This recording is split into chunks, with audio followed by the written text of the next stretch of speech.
Well, South Africa missed the International Telecommunications Union deadline for DTT, that's Digital Terrestrial Television migration. That's the set-top box, the thing that gets your TV signal. Now, with us is Wiiliam Stucke. He's an independent ICT consultant. Wiiliam, I remember around about 2011, they said the deadline is now, we've got to do it, but the absolute final deadline for us to do this is 2012. We're still talking about it in 2015. Mm-hmm. Why? That's a very good question. South Africa agreed with over 100 other countries in 2006 that it would happen by yesterday. Today, sorry. And at that time, it was planned that it should be finished in 2011. The process hasn't started. So it hasn't finished, What's the delay? Why aren't we able to start the process? There are 6 important dates involved in it. The first date is the date when we officially switch on the digital signal in the first region in the country. Mm-hmm. And then the second date is when we switch it on in the last region of the country, and then the third date is when we switch off in the first region, and the fourth date is when we switch off in the last region, and the fifth date is when we start doing the digital-to-digital migration, which of course government had completely forgotten about, and the sixth date is when we finish the digital-to-digital migration, and only then will the spectrum be available for its purpose, which is for broadband. What's the problem? Incompetence, political agendas, contracts, what? The Minister is responsible for setting the first date when we start the digital transmissions and the fourth date when we finish the analog transmissions.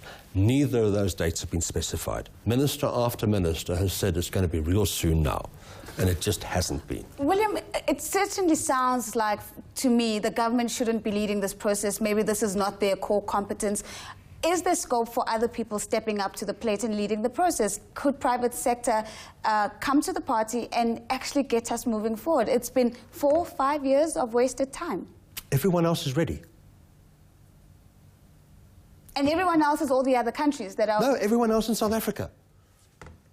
So everyone else in South Africa is ready.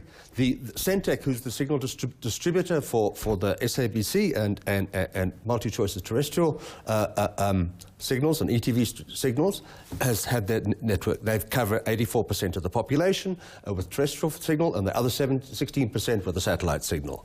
The various broadcasters, including the SABC, are all ready. The regulator is ready. The regulator has the regulations in place. I chaired a group called the JSAG, which had all those parties in one room and sorted out all the interference issues.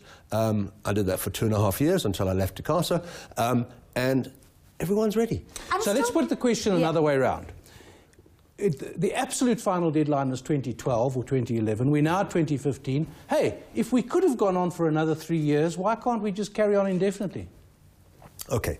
What the immediate influence or the immediate effect of missing the deadline is embarrassment. Okay? Malawi, Tanzania and Mozambique have not only started, they've finished the process. Okay? South Africa hasn't started yet. The issue that's exercising people's minds is the question of set-top boxes and the question of whether those set-top boxes should include some sort of conditional access.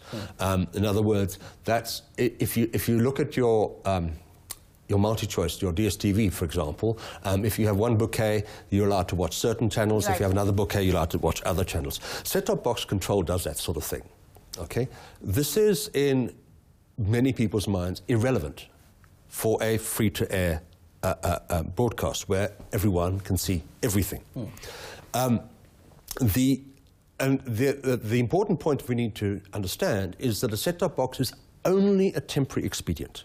It's only for those people who still have an old-fashioned, thick, big... in other words, they don't have the DSTV box. People who don't have a flat-screen TV.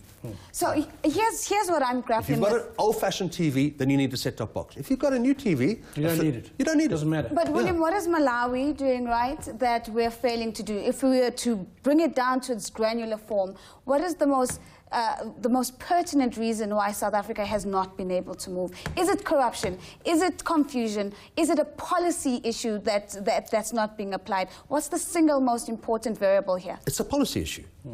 last year, what was the Department of Communications was then split into two groups. And the previous minister was a very hard-working person, was not brought back. 2 other people were appointed in charge of the two different groups. It took them quite a long time to get on their feet, and they bickered about who was responsible for this. So that caused some of the delays. And the external cause for the delay is the disagreement between MultiChoice and ETV about whether there should or should not be conditional access. As we is wrap there a up cost? I was going to say, how much will it cost us not to do this, or isn't there a monetary cost to this?